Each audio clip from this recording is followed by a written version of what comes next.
Hello మమ్మ, good morning. ఏంటో తెలుసా, చాలా మంది తెలియపోవచ్చు, తెలిసినా తెలియపోయినా నేను చెప్తాను. ఇవి అయితే చిన్న చిన్న కుందేలు పిల్లలు మామ.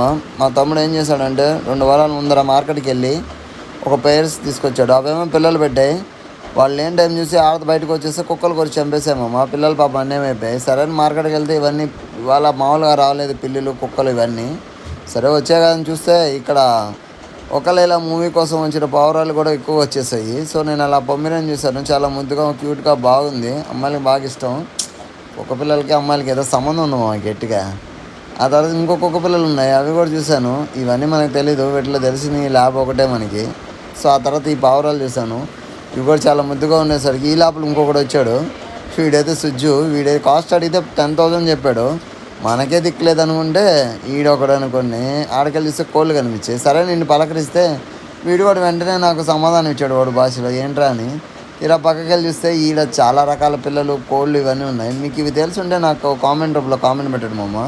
ఈ లోపల ఒక పిల్లోడు కనిపించాడు. వాడిని అడిగితే నేను ఇవి కొనుక్కున్నాను అన్న అని చెప్పాడు. ఈడెవడో సర్ఫేస్ ఉతికేసినట్టున్నాడు. ఈ కోడిని బాగా తెల్లగా వచ్చేసింది. అక్కడి నుంచి దీన్ని వెళ్ళి పలకరిస్తే ఇది కూడా కొట్టింది నన్ను. ఏం చేస్తాం, సరే అని చెప్పి వాళ్ళు మార్కెట్ లేదు, అందరూ నన్ను కొట్టడానికే వస్తున్నారు. ఏం చేస్తాం, అక్కడి నుంచి వెళ్ళిన పని చూసుకోవాలనేసి సో 2 ఆడవి 2 ఫీమేల్స్ 2 కుందేలు తీసుకున్నాము. ఇది చూసే మెయిల్కి ఫీమేల్కి తేడా ఉంది మీకు ఇప్పుడు అర్థమైపోయి ఉంటుంది. సో అక్కడి నుంచి మా ఫ్రెండ్ దగ్గర తీసుకున్నాము మార్కెట్లో. వీటి కాస్ట్ కూడా చూపిస్తాను చూడండి. ఇది వీటి కాస్ట్.